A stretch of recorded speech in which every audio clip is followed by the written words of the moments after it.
Meus amigos, vamos lá falar de Cruzeiro 1, Betim 0. Cruzeiro volta a vencer na temporada de forma dramática, gol no apagar das luzes. Lá na Arena Vera Cruz, aí, em Betim, onde o Cruzeiro encarou a equipe da cidade, conseguiu vencer, dar uma respirada na situação de Campeonato Mineiro e na temporada não, mas no Campeonato Mineiro sim. A temporada não, eu digo já por isso, porque o resultado não convence ninguém. Não adianta só ter a vitória. Mas em primeiro lugar, nós como cruzeirenses aqui, você que está acompanhando esse comentário meu aqui, a gente tem sempre que comemorar a vitória do Cruzeiro em primeiro lugar. Eu sei que tá todo mundo com raiva do Tite, que o time jogou mal, foi um jogo péssimo do Cruzeiro de novo, a gente vai comentar muito sobre isso aqui, mas a gente não pode deixar de ser Cruzeiro, de ser torcedor e comemorar a vitória do Cruzeiro, que é o mais importante, ok? Isso é legal, o gol no finalzinho, Matheus Pereira, o Arroio ali, então assim, vamos comemorar isso aí. Agora, por que o Cruzeiro chegou ao ponto de ter que fazer um gol no apagar das luzes, no último momento, no sacrifício? Lembrando jogos de tensão lá de 2019, de 2020, 21, 23, 24, aqueles jogos que, sabe, de times de Zé Ricardo, times do final da era Seabra ali, por exemplo, eram times que tinham a bola no pé, mas não empolgava, era improdutivo, o acabamento das jogadas era ruim. Esse é o time do Tite. Só que, vamos ser sinceros aqui, eu já critiquei bastante, já falei, vocês que me acompanham no canal Cruzeiro, nas lives que a gente faz pós-jogo, inclusive 10h30 da manhã vai ter, a gente vai falar de novo desse Cruzeiro nessa segunda-feira, mas é o seguinte, os times do Tite nunca empolgou ninguém, vamos ser sinceros aqui, time do Tite, lá no Corinthians, né, mesmo ganhando título, na seleção brasileira, não é time que empolga, o jeito de jogar do Tite, ele é um jeito muito pragmático, é um jeito engessado, bola no pé, muitas tentativas, aí vocês vão ver muitas finalizações, poucas no gol, é o que aconteceu. O Cruzeiro foi dar a primeira finalização no gol aos 33 minutos do segundo tempo com o Wanderson. Aos 25 minutos do segundo tempo, só tinha uma finalização no jogo no alvo e era do Betim, não era do Cruzeiro. Então isso mostra que é um Cruzeiro que estava sempre sendo bloqueado, porque vai ter as dificuldades também de jogar com adversários que vão colocar a linha mais defensiva e o Cruzeiro gosta de ter essa bola. Não é um time que deixa o adversário vir para cima para jogar na transição, no erro do adversário, com 2, 3 bolas chegar no ataque. Esse era o Cruzeiro do Jardim. O Cruzeiro do Tite não é esse. O Cruzeiro do Tite é o que vai propor o jogo, vai ter essa bola no pé. Tanto é que ele já tentou fazer algumas mudanças, colocou o Gerson para trás, colocou o Christian na esquerda, que eu já acho que sim, sai do que era habituado, que estava jogando bem o jogador, e se encontrou em tal lugar. Agora a gente já começa a mudar, mas isso porque o Arroio, segundo o próprio histórico do jogador, rende melhor do lado direito do que do lado esquerdo, né? Mas assim, gente, o time do Cruzeiro, a gente tem aqui que criticar. A parcela maior de culpa tá, é claro, pelo técnico, a comissão técnica trazendo novas ideias.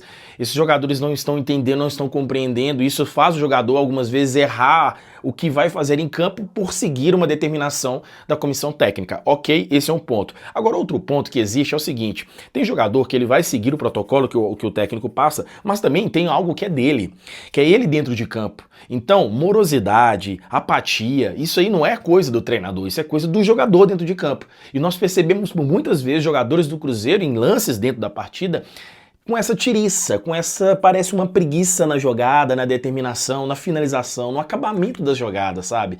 Então isso não é só Tite. Então os jogadores, eles têm sim a parcela de culpa deles em relação a isso. Eu tenho falado bastante em rede social sobre isso também, hoje eu vi até um torcedor comentando naquela final da Sul-Americana, querendo colocar a culpa nos jogadores também. Eu até comentei, eu falei assim, cara, 90% da culpa ali foi do Diniz, porque o Diniz em si mudou o jeito de jogar, ele escalou o time errado e tudo isso que vai pelas vertentes.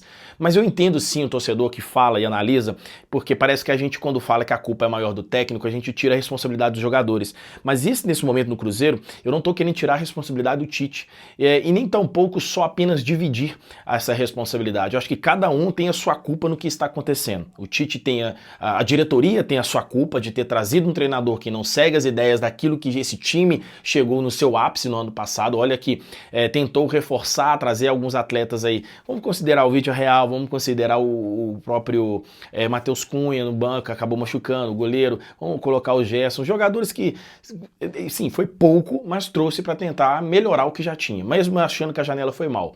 Mas, cara, assim, a gente tem que cobrar sim essa mudança da diretoria, porque ela não seguiu uma linha do que vinha sendo trabalhado da melhor forma. Esse é um ponto. O outro ponto da parcela de culpa vem, é claro, pela comissão técnica, porque o que está passando aos jogadores é obrigação deles fazerem também os jogadores se compreender. dinheiro que eles estão querendo.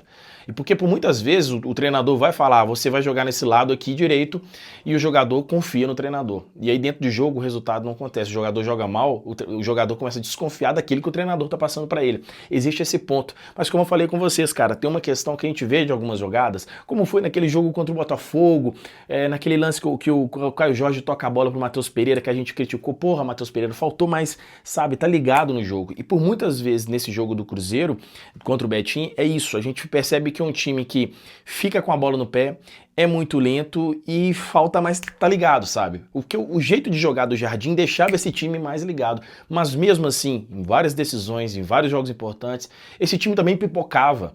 Então, esse time do Cruzeiro, ele tá sempre jogando no limite, ele tem que encontrar esse limite com o Tite para jogar, para conseguir jogar. Bom, eu sei que muitos aqui que estão acompanhando até aqui esse momento aqui agora tá falando, uai, o Vigião não vai falar o fora Tite, não vai levantar a campanha? Cara, eu sempre torço para que as coisas deem certo no Cruzeiro. Eu vi muita gente torcendo pro Cruzeiro perder hoje porque o Tite ia cair. Isso não vai acontecer. E eu acho que também nem aconteceria hoje se o Cruzeiro perdesse. Acho que não classificar, perder o Mineiro, acho que talvez pode chegar mais nesse ponto aí da demissão do Tite. Porém, hoje, perder do Betim, mesmo vindo de derrota vexatória pro Botafogo, derrota no Clássico, acho que não chegaria nesse ponto. O Cruzeiro, ele tá nessa transição, ele tá nessa ideia. Eu acho que a diretoria também tá vendo isso. E o que me chamou a atenção nessa vitória do Cruzeiro, o gol é claro que é no apagar das luzes, então vai ser emocionante para todo mundo, mas o Matheus Pereira, na sua comemoração, ele vai junto ao Tite, ele comemora junto ao Tite. Então, talvez isso dá um choque, porque, gente, é como foi a vitória do Atlético em cima do Cruzeiro, isso dá uma virada de chave. Espero que isso aconteça. O próximo jogo do Cruzeiro é contra o Coritiba, segunda rodada do Campeonato Brasileiro, onde tem a obrigação de vencer, né, jogando em casa e vindo de derrota na estreia. Pode ser que esse time talvez vai com com uma aura, a palavra usada pela essa geração Z, a aura, né? Talvez vai com uma aura diferente para esse jogo. Então é o que eu espero que aconteça. Que dê certo. Eu torço para o que dê certo, mesmo sabendo que isso não me empolga, porque eu não quero só eu ficar empolgado. Eu quero que o meu Cruzeiro vença, eu quero que o meu Cruzeiro conquista títulos. Se eu falar assim, Vigião, mas tendo o Tite isso não vai acontecer, mas se continuar vencendo vai conquistar. É isso. Então assim, eu não vou ficar sempre torcendo contra o Cruzeiro para que apenas a minha razão aconteça, né? Porque para eu depois chegar a falar, eu visei, eu não sou desse tipo de torcedor. Eu estarei sempre torcendo do melhor para o Cruzeiro. Então, eu quero que dê certo. Agora, se persistir no erro, as cobranças vão acontecer e eu vou continuar cornetando e vou continuar xingando, porque é meu trabalho e faço parte disso. Como torcedor também, a gente vive isso e a gente quer o melhor do clube. O time do Cruzeiro venceu, mas não convenceu em hipótese nenhuma. Não teve evolução do jogo para o Botafogo, eu não consegui ver. Beleza, a chuva atrapalhou, o gramado atrapalhou, mas eu acho que tá faltando... É isso que eu falei, tá ligado mais no jogo, na ideia do que o treinador tá querendo. Já saiu, o Cruzeiro de 2025 acabou, não existe mais, é outro Cruzeiro agora. Agora, esse Cruzeiro que tá jogando, ele precisa ficar mais ativo, precisa ficar mais ligado, porque são os mesmos jogadores, eles se conhecem dentro de campo, e por mais que um treinador passe a sua ideia de jogo, eles também têm que serem responsabilizados por aquilo que fazem dentro de campo. A atitude, em primeiro lugar, é deles lá dentro. Fechou? Galera, ó, deixa o like aí no vídeo, se inscreva no canal se você não for inscrito. E tamo junto. Live, 10h30 da manhã, sempre pós-jogo, nós temos aqui a live, 10h30 da manhã no canal Cruzeiro. Fica com Deus e é nóis, tamo junto.